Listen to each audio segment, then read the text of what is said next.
I stood at the counter of Westfield National Bank, my fingers trembling as I held onto a piece of plastic that looked like it belonged in a museum.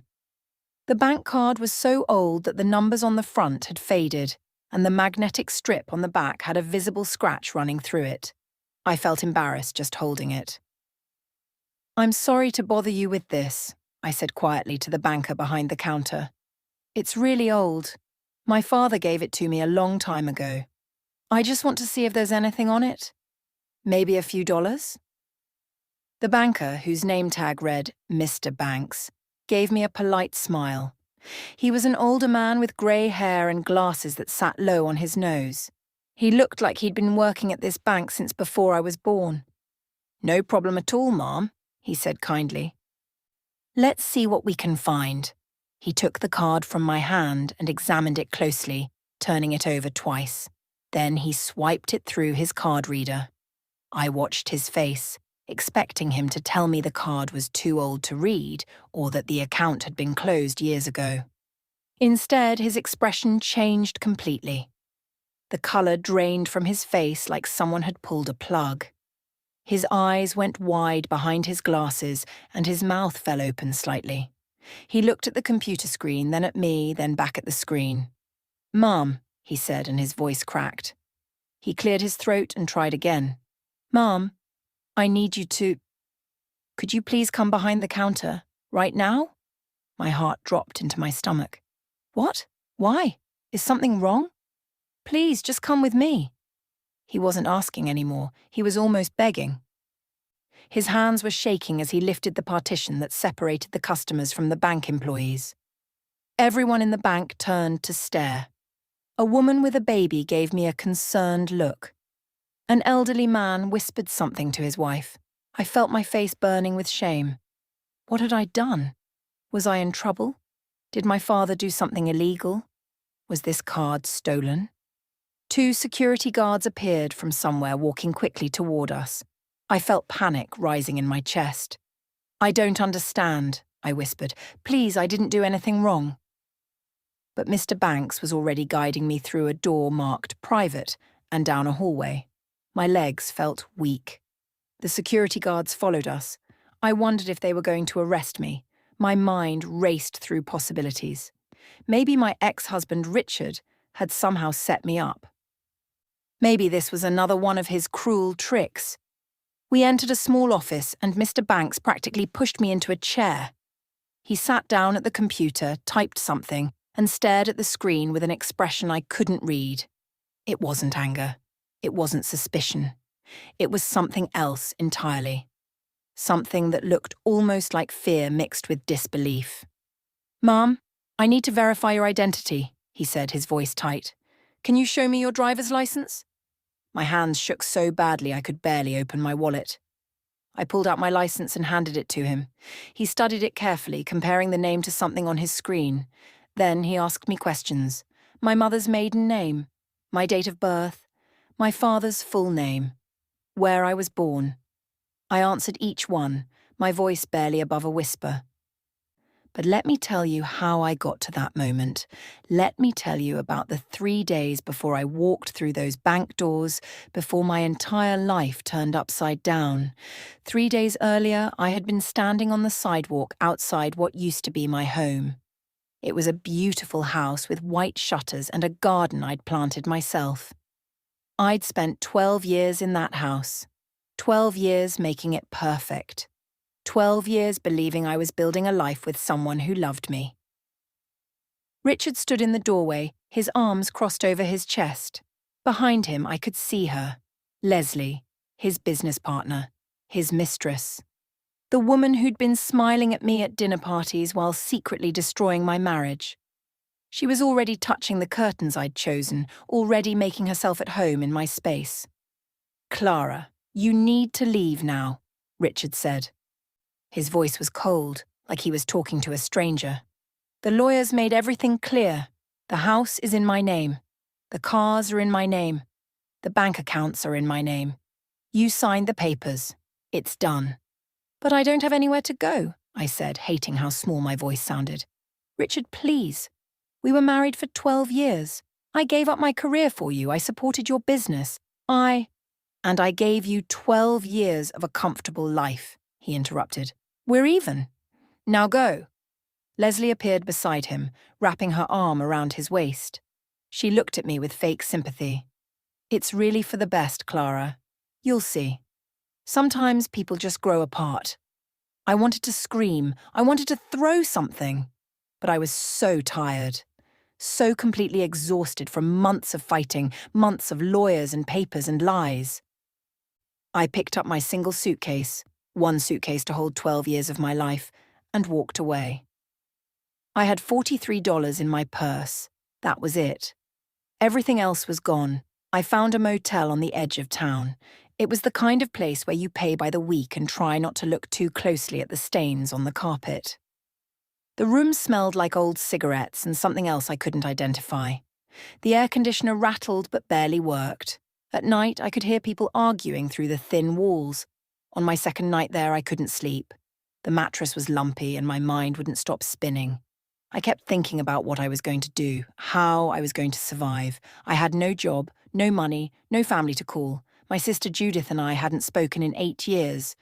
Not since she'd called our father a failure and I'd told her to never contact me again. I got up and started going through my suitcase looking for anything I might have missed. Anything valuable I could sell.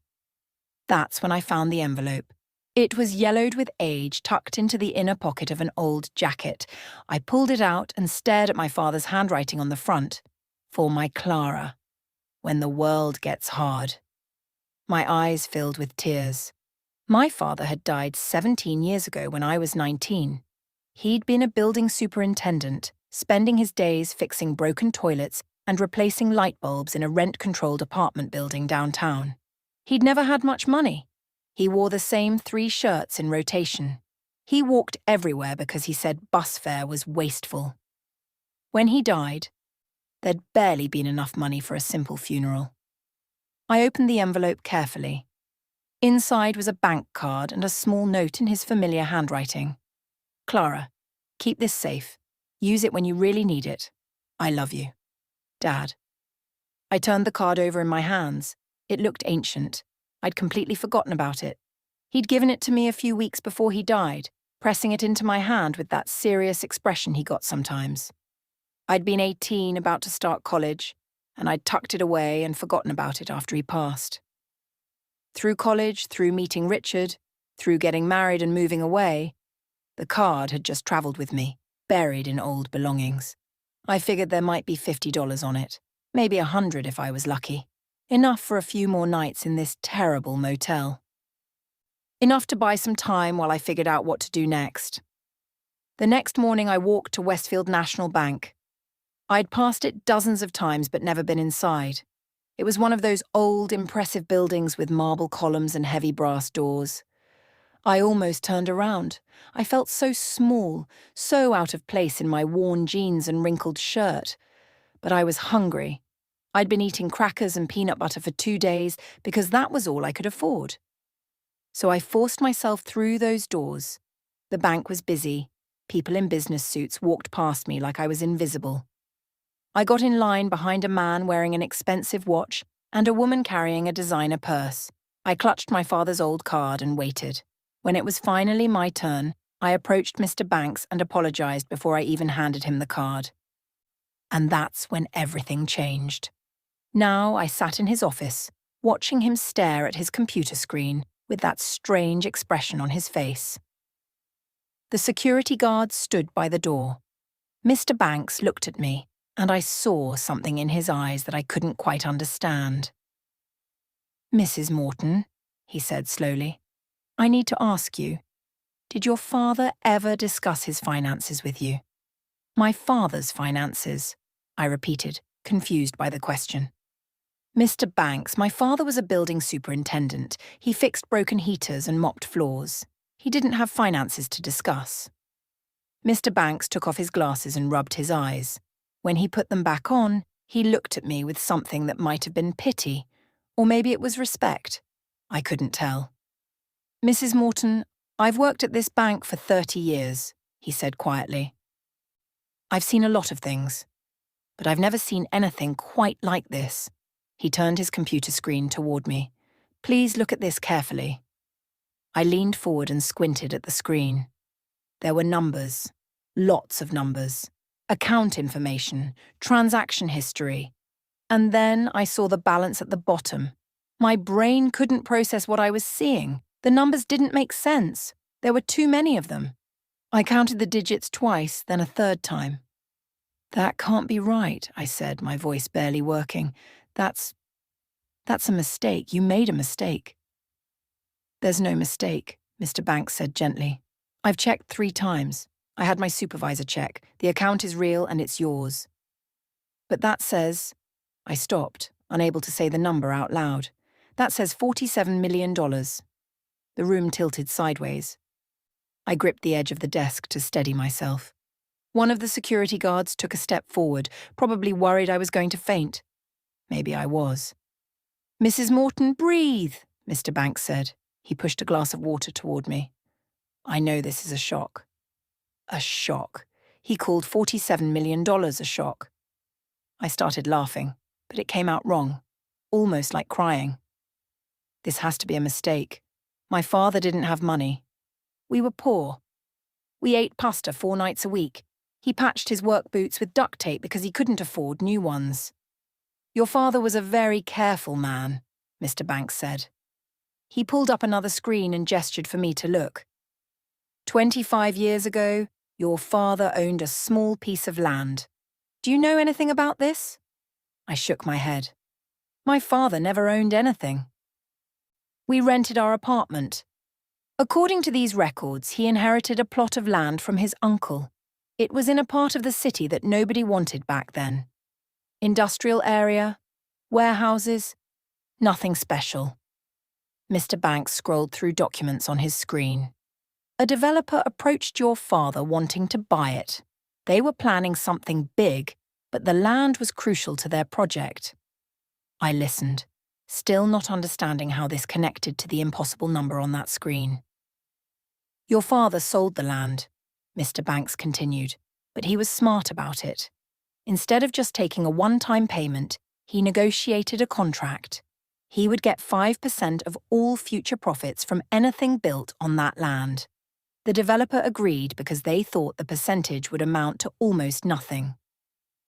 Maybe a few $1,000s over the years. But something changed, I whispered, starting to understand. They built the Hartley Tower complex, Mr. Banks said. Do you know it? Of course I knew it. Everyone in the city knew it. It was a massive development downtown. Office buildings, luxury apartments, high-end shops. It had transformed an entire neighborhood. That was built on my father's land. On your father's former land, Mr. Banks corrected.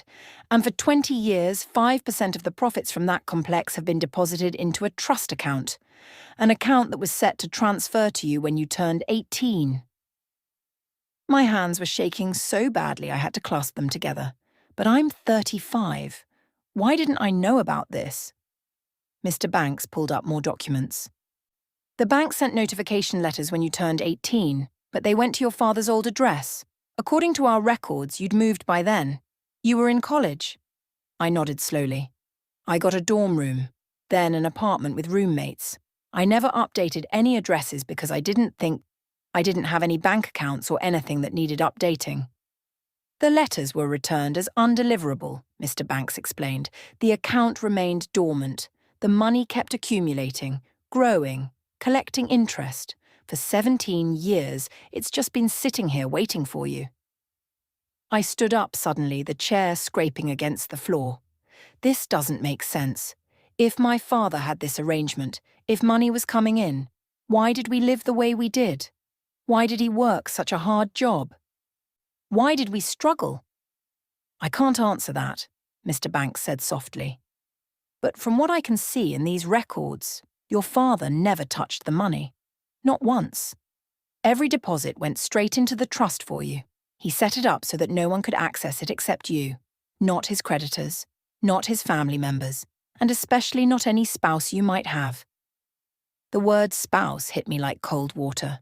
Wait, you're saying my ex-husband couldn't touch this money? That's exactly what I'm saying. The trust was structured very carefully. It's yours alone.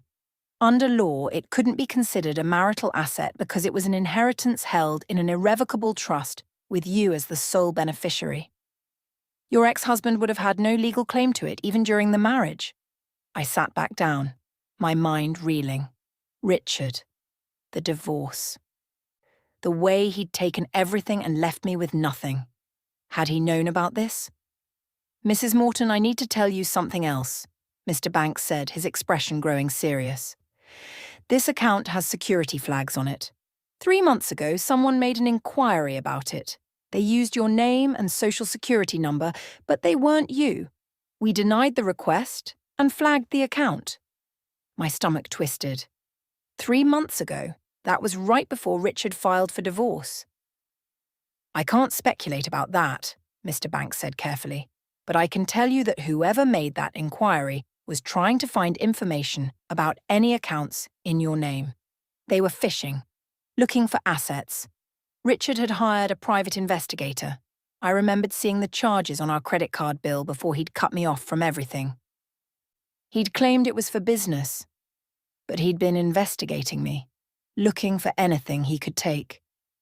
He knew, I said quietly, or at least he suspected there might be something. That's why he rushed the divorce through. That's why he was so cruel about it.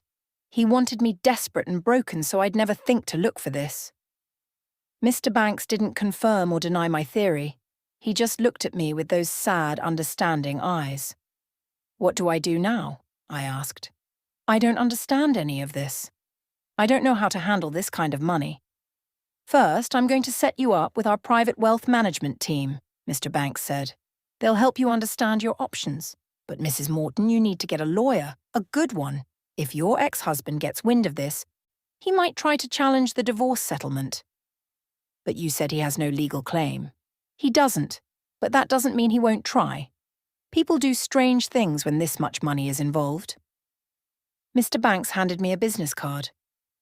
This is the best trust and estate lawyer in the city. Call him today.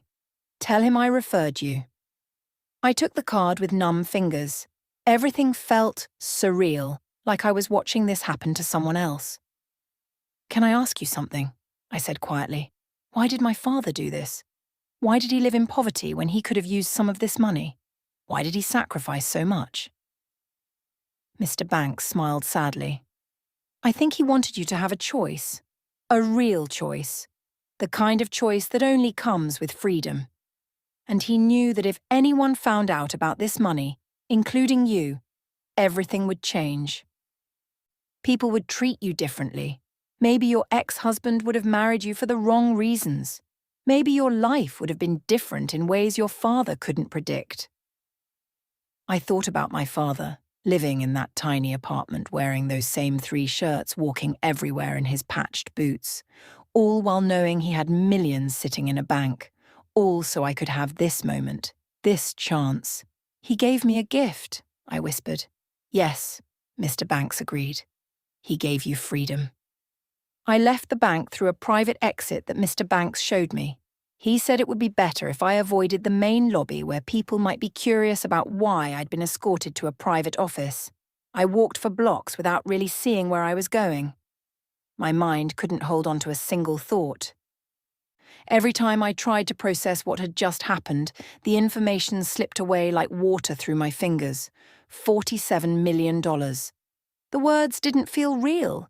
They felt like something from a movie or a dream. I found myself standing outside a coffee shop. Through the window I could see people doing normal things, typing on laptops, meeting with friends, complaining about their regular problems. I wanted to be one of them again. I wanted my biggest worry to be whether I could afford a fancy coffee drink. Instead, I pulled out the business card Mr. Banks had given me. The lawyer's name was printed in simple black letters. I called the number before I could lose my courage. The lawyer, Mr. Patterson, agreed to see me that same afternoon.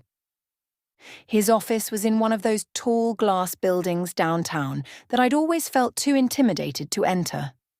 But now I walked through the lobby like I belonged there, because apparently I did.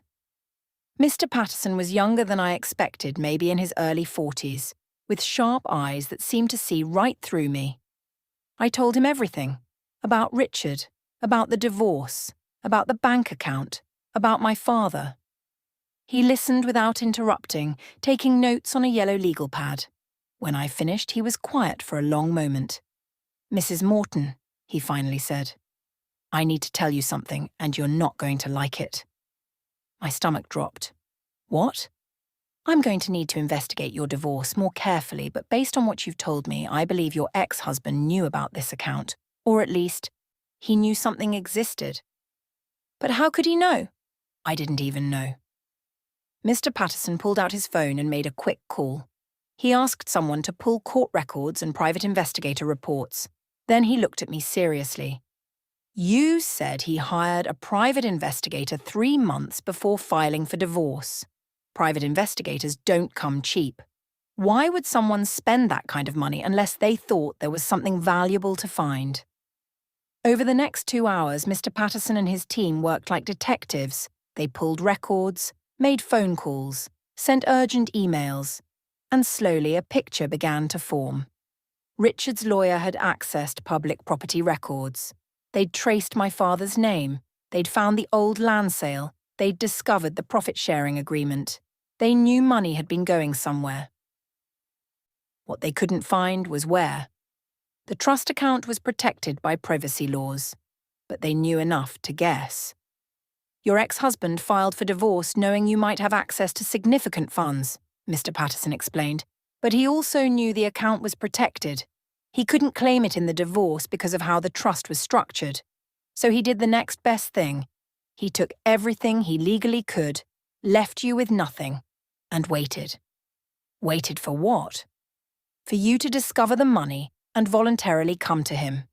If you'd found out about this account while you were desperate and alone, you might have felt grateful to him for the 12 years of marriage. You might have offered to share. People do irrational things when they feel guilty or obligated. The cruelty of it made me feel sick. Richard hadn't just wanted to divorce me. He'd wanted to destroy me first, to break me down so completely that I'd give him what he couldn't legally take. "But he made a mistake," Mr. Patterson said with a small smile. "He underestimated how long it would take you to find the account. And now that you have legal representation, there's nothing he can do. The money is yours. Completely and legally yours." I should have felt relieved. Instead, I felt exhausted. Mr. Patterson helped me set up everything I needed. A new bank account at a different bank, a financial advisor, a security team. He even found me a luxury hotel where I could stay under a false name until we figured out what to do next. "Trust me," he said. "When word gets out about this, and it will get out, everyone you've ever known will suddenly want to be your best friend. You need protection, you need privacy, and you need time to think." He was right. I'd been at the hotel for less than 3 days when my phone started ringing. Numbers I didn't recognize. Old acquaintances I hadn't spoken to in years. Even my cousin who'd never liked me suddenly wanted to catch up. I ignored them all, but I couldn't ignore the knock on my hotel room door on the 4th morning. "Clara, I know you're in there." Richard's voice came through the door. "We need to talk." My heart pounded. I looked through the peephole and saw him standing there in an expensive suit, his face red with anger. How had he found me? "Clara, this is ridiculous. That money should be family money. We built a life together," I called hotel security. 2 large men in suits arrived within minutes and escorted Richard out. But as they led him away, I heard him shouting, "I'll sue you, Clara. That money was earned during our marriage. I have rights." He didn't. Mr. Patterson had been very clear about that, but the threat still frightened me. That evening, I got a call from a number I hadn't seen in 8 years. My sister Judith. My finger hovered over the decline button, but something made me answer. "Clara." Her voice was tight. "We need to talk about Dad's money. How did you even hear about it?" "How did I hear?"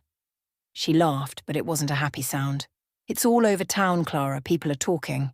And I want to know why you think you deserve all of it when I'm his daughter too." "Judith, Dad set up the trust for me specifically. He made that choice. Because you were always his favourite. Her voice rose. Poor little Clara who needed protecting. Meanwhile, I was the one who had to be strong, who had to make my own way. And now you get millions while I've been working 2 jobs just to keep my house? I didn't ask for this, I said quietly. But you're keeping it, aren't you? You're not going to share with your own sister. Dad made his choice, Judith. I'm respecting it. She called me names then. Selfish, greedy, a bad daughter, and a worse sister. I listened until I couldn't anymore, and then I hung up. She called back 5 more times. I blocked her number. That night I sat alone in my hotel suite. The rooms were beautiful. Marble bathroom, soft robes, a view of the city that probably cost more per night than I used to spend on groceries in a month. But I'd never felt more alone. I thought about calling someone, but who? My old friends had drifted away during my marriage. Richard had made sure of that, always finding reasons why I couldn't go out or why my friends weren't good enough. I had no family except a sister who hated me. No husband, no career, just money. So much money that everyone I'd ever known suddenly wanted a piece of me. I ordered room service and ate alone, watching the city lights below. Somewhere down there, Richard was probably plotting his next move. Judith was probably calling relatives, turning them against me. And I was here, supposedly living the dream, feeling more trapped than I'd ever felt in my life. My phone buzzed with a text from a number I didn't recognize. I know where you're staying. We should meet. You owe me. Richard. I showed the text to Mr. Patterson, who immediately contacted the police. They said it wasn't technically a threat, but they'd document it, just in case. That night, I couldn't sleep. I kept thinking about what Mr. Banks had said. My father had given me freedom, but this didn't feel like freedom. This felt like a new kind of prison, one made of money and suspicion and fear. I wondered what my father would tell me if he were here. Would he regret his gift? Would he understand how complicated he'd made everything? Or would he tell me that freedom isn't easy, that it comes with hard choices, and that the real test wasn't receiving the money but deciding what kind of person I'd become because of it? I spent the next 2 weeks hiding in that hotel room like a prisoner. Mr. Patterson called every day with updates that made my head spin. Richard had hired 3 different lawyers, each one threatening to file lawsuits. Judith had contacted a lawyer too, claiming our father wasn't mentally sound when he set up the trust. Cousins I'd met maybe twice in my life were suddenly sending long emails about family loyalty and sharing blessings. Everyone wanted something from me. No one wanted to just talk to me like a person. On the 15th day, Mr. Patterson came to my hotel room with thick folders of documents. He spread them across the coffee table and sat across from me with a serious expression. Clara, I need you to understand something, he said. You have the legal power to destroy Richard financially. His real estate company is heavily leveraged. He owes money to multiple creditors. If you wanted to, you could buy out those debts and foreclose on everything he owns. You could leave him with nothing, just like he tried to do to you. I stared at the documents, reports on Richard's business, lists of his properties and debts, a detailed plan for how I could systematically dismantle his entire life. Is that what you think I should do? I asked quietly. I think you should consider all your options, Mr. Patterson said carefully. Revenge is a powerful motivator, and after what he did to you, no one would blame you. I picked up one of the reports and flipped through it, numbers and projections, cold facts about how to ruin someone's life. I thought about Richard's face when he'd thrown me out, the way Leslie had touched my curtains, the cruelty in his voice when he said we were even. Part of me wanted to do it. Part of me wanted to watch him lose everything and feel exactly what I'd felt, standing on that sidewalk with one suitcase. But then I thought about my father, George Hartley, who'd had millions but fixed toilets for elderly neighbours who couldn't afford a plumber, who'd worn patched boots and walked in the rain to save bus fare, who'd chosen kindness over comfort every single day. No, I said, pushing the documents away. I'm not going to destroy him. Mr. Patterson nodded slowly. Then what do you want to do? I thought about that question for a long time. What did I want? For weeks I'd been reacting to everyone else, running from Richard, hiding from Judith, avoiding reporters and old acquaintances. I'd been so focused on protecting myself that I hadn't thought about what I actually wanted to build. I want to help people, I said finally. People like me. Women who get thrown away and left with nothing. Over the next few days, I worked with Mr. Patterson and a team of advisors to create a foundation. We called it Second Chances. Its purpose was simple: to help divorced women who'd been left financially devastated by their ex-husbands. We'd provide temporary housing, job training, legal assistance, and small grants to help them restart their lives. The work gave me purpose. For the first time since finding out about the money, I felt like myself again. Not a victim, not a wealthy woman everyone wanted to use. Just Clara, trying to do something good. But I couldn't let Richard's behaviour go completely unaddressed.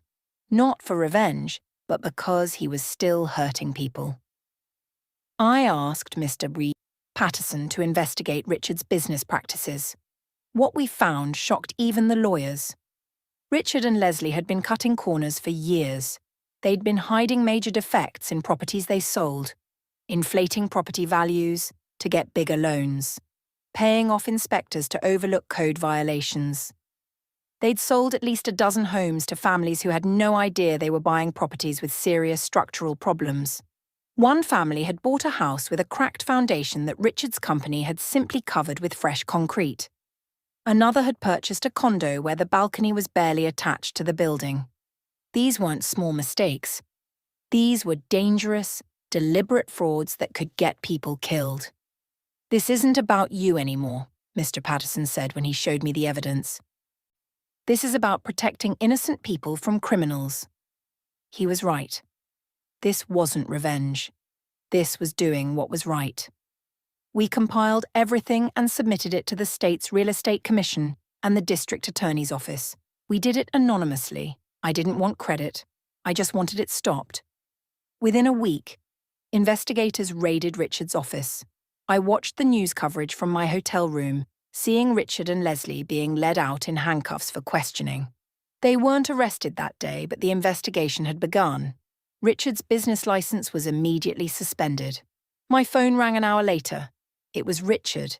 Against my better judgment, I answered. "You did this," he hissed. "You destroyed my business because you're bitter and jealous." "I submitted evidence of fraud," I said calmly. "What happens next is up to the authorities.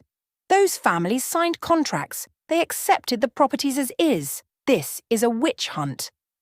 "Those families were lied to, Richard. You knew about the defects and hid them. That's not business. That's fraud."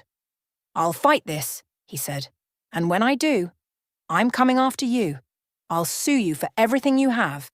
That money should have been mine." "The money was never yours," I said, "and it never will be. Goodbye, Richard." I hung up and blocked his number. My hands were shaking, but I felt something I hadn't felt in months. I felt strong. A few days later, Richard called again from a different number. This time his voice was different, smaller, desperate. "Clara, please. I need your help." "What?" "The investigation is killing me. My investors are pulling out. The banks are calling in my loans. I'm going to lose everything." He paused. "I know I was wrong.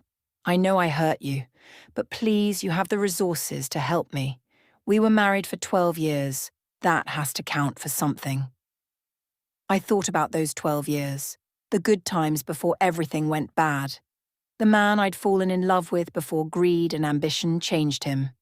Part of me felt sorry for him, but a bigger part of me remembered standing on that sidewalk with one suitcase while Leslie redecorated my home. "Richard, I'm going to meet you for coffee," I said. "One time, tomorrow, then we're done."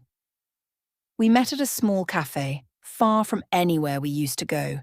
Richard looked terrible. His expensive suit was wrinkled. His hair needed cutting. He had dark circles under his eyes. "Thank you for coming," he said as I sat down. "I know I don't deserve it." "You don't," I agreed. Clara, I made mistakes. Huge mistakes. But I'm asking you, please, help me get through this. I'll pay you back. I'll do whatever you want. Just help me. I looked at the man sitting across from me and tried to remember why I'd loved him. But that person was gone. Maybe he'd never really existed. No, I said simply. What? No, Richard. I'm not going to save you from the consequences of your own choices. You didn't just hurt me. You hurt innocent families. You built your business on lies and fraud. And when you had the chance to do the right thing, you threw me out with nothing. I made a mistake. You made many mistakes, and I'm not interested in fixing them for you. I stood up. I hope you find a way through this, Richard. I really do. But that way doesn't include me. Clara, wait. Goodbye, Richard. I mean it this time. Really goodbye. I walked out of that cafe and felt something lift from my shoulders. It wasn't revenge. It wasn't satisfaction. It was simply closure. The end of a chapter I'd been dragging behind me for too long. That night, I made a decision. I was done hiding. 6 months changed everything. I moved out of the hotel and into a modest apartment in a neighborhood I'd always loved. Not a penthouse, not a mansion, just a comfortable 2-bedroom with big windows and a small balcony where I could drink my morning coffee. The rent was probably less than what some people paid for their car payments, but it felt like home in a way that Mansion with Richard never had. The foundation became my purpose. Second chances had helped 37 women in just 6 months. We'd provided emergency housing, connected them with jobs, paid for their children's school supplies, and covered legal fees for custody battles. Each woman had a different story, but they all had the same look in their eyes when they first walked through our doors. That lost, frightened look I recognized because I'd worn it myself. Watching them rebuild their lives gave me something I hadn't expected. It gave me peace. I'd also bought 3 apartment buildings in working-class neighborhoods, not as investments to flip or profit from, but to provide affordable housing. I kept the rents low, fixed things promptly, and created a place where families could actually save money instead of drowning in housing costs. Over 200 people now had stable, decent homes because of those buildings. The lawyers sent me monthly reports about Richard. His company had completely collapsed under investigation. The charges were serious enough that he was facing potential prison time. Leslie had left him the moment the money disappeared, moving to another state with a new boyfriend. Richard had lost his house, his cars, everything.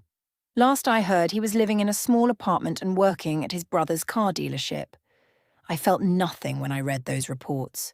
Not satisfaction, not pity, just nothing. He'd become a stranger to me, someone from a life I barely remembered. Judith tried to contact me a few more times, always with lawyers or demands. When those didn't work, she tried guilt, sending long emails about family and how disappointed our father would be. I never responded. Mr. Fife? Patterson handled all of it. Eventually, she gave up. On a cool October afternoon, I drove to Oakwood Cemetery for the first time since I'd discovered the truth about the money. I brought yellow roses, my father's favourite, and walked across the grass to his simple headstone. George Hartley, beloved father. The dates of his birth and death. Nothing fancy. That's how he would have wanted it. I sat down on the grass beside his grave, not caring that it was slightly damp from morning dew. For a long moment I just sat there, looking at his name carved in stone. "Hi, Dad," I said quietly. "I'm sorry it took me so long to come back." A breeze rustled through the trees. Somewhere nearby a bird was singing. "I found the money," I continued. "I'm sure you know that already wherever you are. And I need to tell you something. For a while I was angry at you. I couldn't understand why you lived the way you did when you could have been comfortable. Why you let us struggle. Why you kept it all secret." I picked at the grass, feeling tears start to build behind my eyes. "But I think I understand now. You were teaching me something. You were showing me that money doesn't define who you are. That kindness and integrity matter more than comfort. That the richest person isn't the one with the most money, but the one who knows how to use what they have to help others. The tears spilled over then, running down my cheeks. You could have told me. You could have made your own life easier. But you chose to protect me instead. You chose to make sure I learned the right lessons first. And I want you to know that I'm trying, Dad. I'm trying to honor what you taught me. I told him about the foundation, about the apartment buildings, about the women I'd helped and the families who now had safe homes. I told him about Richard and how I'd chosen not to destroy him even though I could have. I told him about walking away from revenge and choosing something better. I created a scholarship too, I said, wiping my eyes. In your name, the George Hartley Scholarship. It's for students from working-class families who want to go to college. Kids whose parents fix heaters and mop floors and work hard but don't have extra money. We gave out the first one last week. I pulled out my phone and showed his headstone a picture, even though I knew he couldn't see it. A young girl with bright eyes and a huge smile holding her scholarship certificate. Her father worked as a janitor at a hospital, working night shifts so his daughter could have a better life. She reminded me of us, I whispered. Her dad reminds me of you. And when I gave her that scholarship, Dad, I saw you in her eyes.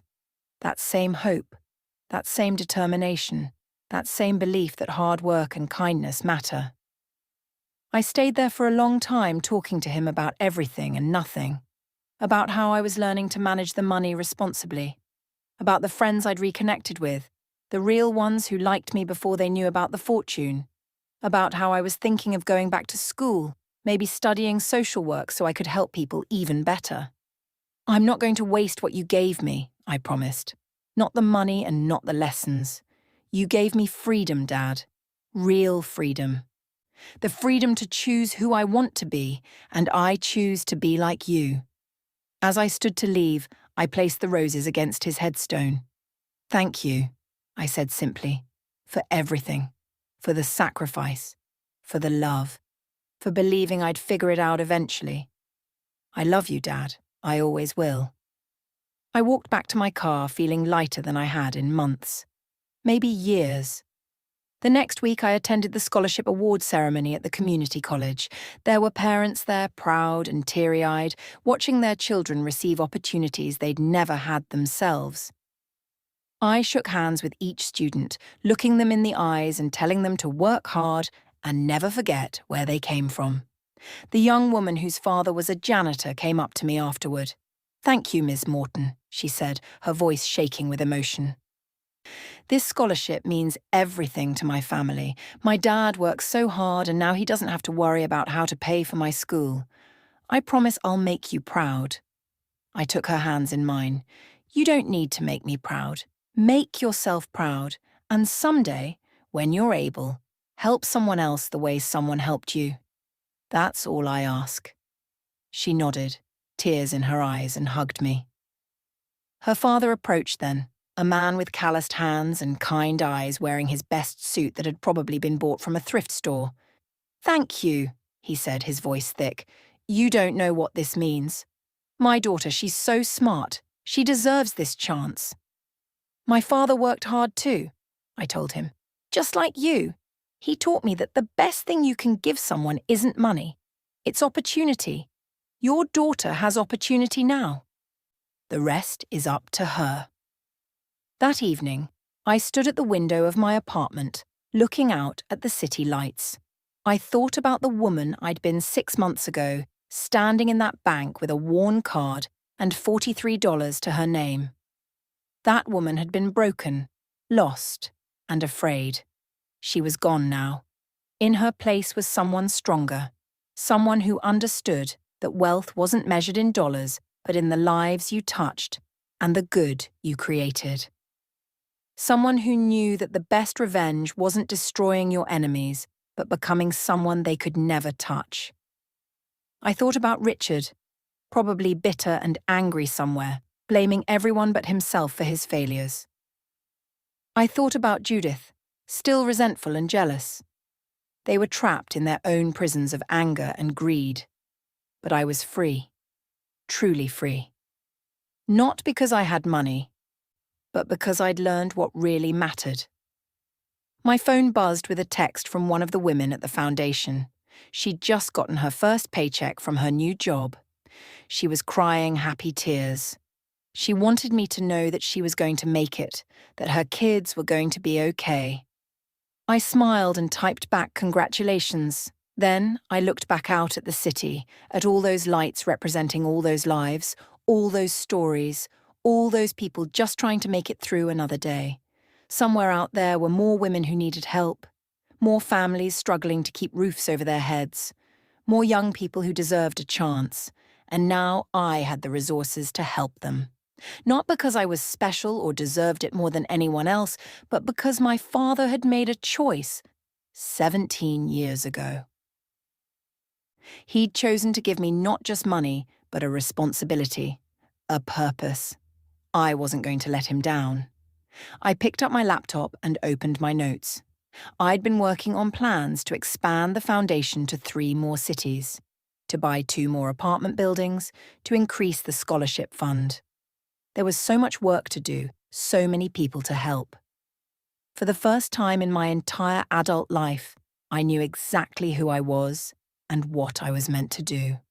I was Clara Morton, daughter of George Hartley, and I was finally free.